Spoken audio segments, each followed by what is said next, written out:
News broadcasters association के Bombay high court के फैसले को सुप्रीम कोर्ट में चुनौती देने के मामले पर सुनवाई के दौरान सीजेआई डीवाई चंद्रचूड़ ने कहा कि एनवीए और न्यूज ब्रॉडकास्टर फेडरेशन दोनों में स्वनियामक तंत्र बनाए जाने की प्रक्रिया चल रही है।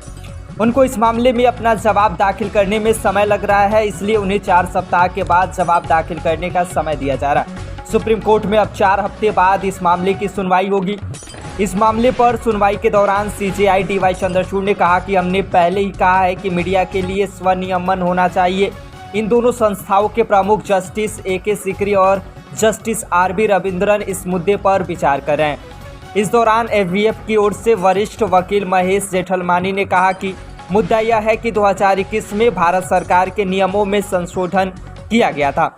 केंद्र सरकार की ओर से सॉलिसिटर जनरल तुषार मेहता ने कहा कि अभी तक केवल न्यूज ब्रॉडकास्टर्स फेडरेशन ही एक एसोसिएशन है जिसने अपना रजिस्ट्रेशन कराया है, जबकि एनवीए ने रजिस्ट्रेशन करने से इनकार कर दिया था। वहीं एनवीए की ओर से पेश सीनियर वकील अरविंद दातार ने कहा कि इस मामले पर हमने जस्टिस सीकरी और जस्टिस रविंद्रन से मुलाकात की है।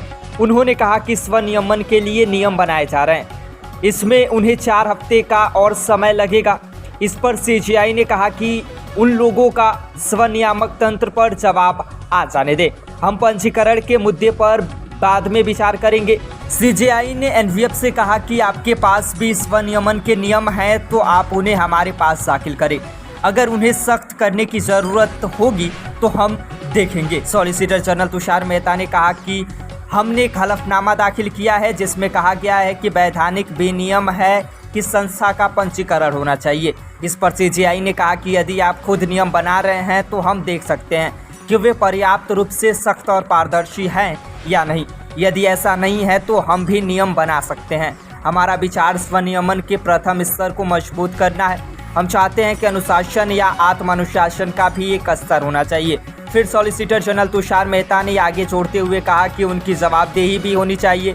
दरअसल सुप्रीम कोर्ट एनवीए की उस अपील पर सुनवाई कर रहा है जिसमें उसने बॉम्बे हाईकोर्ट के फैसले को चुनौती दी है। बॉम्बे हाईकोर्ट ने अपने फैसले में कहा था कि एनवीए के वैधानिक ढांचे में भी कोई सूचिता और पारदर्शिता नहीं है। इसको एनवीए ने सुप्रीम कोर्ट में चुनौती दी है। पिछली सुनवाई में टीवी चैनलों की खबरों पर सुप्रीम कोर्ट ने सवाल उठाए थे। सुप्रीम कोर्ट ने कहा था कि चैनलों के स्वनियामक तंत्र को प्रभावी बनाना जरूरी है। जब आप लोगों की प्रतिष्ठा में हस्तक्षेप करते हैं तो ये अपराध का अनुमान है। कुछ लोग हैं जो संयम का पालन नहीं करते। हम स्वनियामक तंत्र को मजबूत करना चाहते हैं। चैनलों पर 1 लाख रुपए का जुर्माना लगाना प्रभावी नहीं। पिछले 15 साल से 1 लाख जुर्माने को बढ़ाने का विचार नहीं हुआ। यह जुर्माना शो से हुए लाभ पर आधारित होना चाहिए। सुप्रीम कोर्ट ने एनवीए से स्वनियामक तंत्र को मजबूत करने के लिए सुझाव मांगे हैं। सुनवाई के दौरान सीजेआई डीवाई चंद्रचूड़ ने एनवीए से कहा था कि आप कहते हैं कि टीवी चैनल आत्मसंयम बरतते हैं, पता नहीं अदालत में कितने लोग आपसे सहमत होंगे। सुशांत सिंह राजपूत मामले में हर कोई पागल हो गया कि क्या यह एक हत्या है? आपने जांच पहले ही शुरू कर दी। आप नहीं चाहते कि सरकार इस क्षेत्र में हस्तक्षेप करे, लेकिन स्वनियामक तंत्र को प्रभावी बनाना होगा।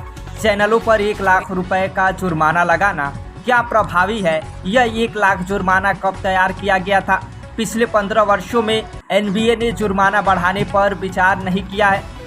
जुर्माना शो में उनके द्वारा कमाए गए लाभ के अनुपात में होना चाहिए। हम स्वनियामक तंत्र रखने के लिए आपकी सराहना करते हैं, लेकिन इसे प्रभावी ढंग से प्रभावी होना चाहिए। बाकी आप सभी का पूरी खबर पर क्या कहना है, आप क्या सोचते हैं, आप हमें कमेंट करके बता सकते हैं।